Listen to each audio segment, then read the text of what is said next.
The story of the paralytic and his four friends, a lesson on faith and friendship. In the Gospel of Mark, chapter 2, verse 3, we find one of the most extraordinary miracles performed by Jesus. Some men came, bringing to him a paralyzed man, carried by four of them. Since they could not get him to Jesus because of the crowd, they made an opening in the roof above Jesus by digging through it and then lowered the mat the man was lying on. This passage is filled with powerful lessons about faith, friendship, and determination. A man who was unable to walk receives healing, but before being physically restored, Jesus does something unexpected. He forgives his sins. The power of forgiveness before healing. What Jesus does here is surprising. Before restoring the man's body, he restores his soul, saying, "Son, your sins are forgiven." This immediately causes indignation among the Pharisees and teachers of the law who were present in the house. They begin to murmur among themselves, "Who does he think he is to forgive sins? Only God can forgive sins." But Jesus, knowing their thoughts, responds with a challenging question. Which is easier, to say to this paralyzed man, "Your sins are forgiven," or to say, "Get up, take your mat, and walk"? Then, to prove that he had authority both to forgive sins and to heal, Jesus commands, "Get up, take your mat, and go home." At that moment, in front of everyone, the paralyzed man stands up and walks. The importance of the right friends. But there is an essential detail in this story. The paralytic only got to Jesus because he had friends. Even though he couldn't walk, he kept moving forward because there were people willing to carry him. And this teaches us something profound. Those who have true friends never stay paralyzed. Those who have true friends, even without strength, keep moving forward. Those who have true friends find support in their most difficult moments. Many times in life, we go through moments when we feel incapable of moving forward. It could be a time of discouragement, an emotional crisis, a financial problem, or an illness. But if we have people by our side who push us forward, we can reach places we would never get to on our own. The difference between friends who help and friends who enable. There is another example in the Bible that contrasts with this story.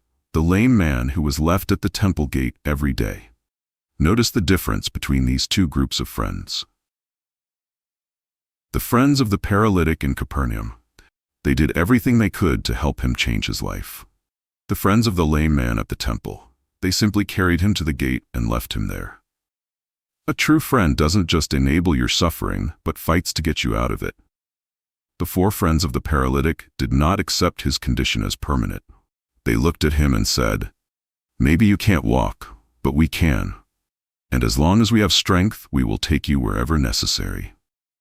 And so each one grabbed a corner of the mat and carried him to Jesus, overcoming obstacles with creativity and determination. The Bible tells us that the house where Jesus was had become completely full. There were so many people that even those with legs couldn't get in. Imagine someone being carried on a mat. But the friends didn't give up. They looked around and said, "If we can't enter through the door, we'll go through the roof."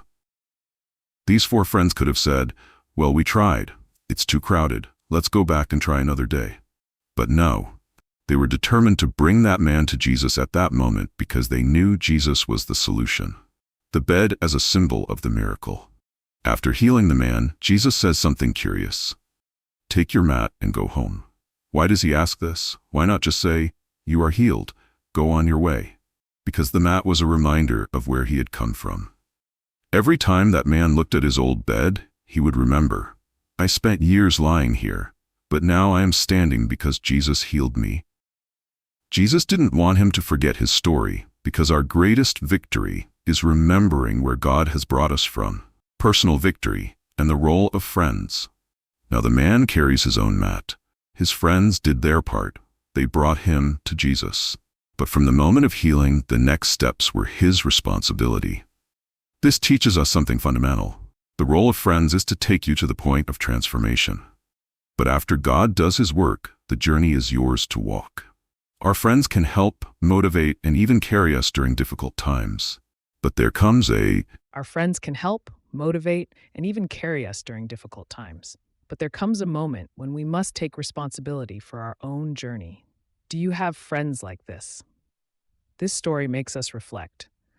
Who are the friends around you? Are they bringing you closer to Jesus, or are they just enabling your pain? Are you a friend like this to others? Do you carry people toward the solution, or do you just keep them in their comfort zone? Be someone who lifts, pushes forward, and encourages, because those who have true friends never stop walking.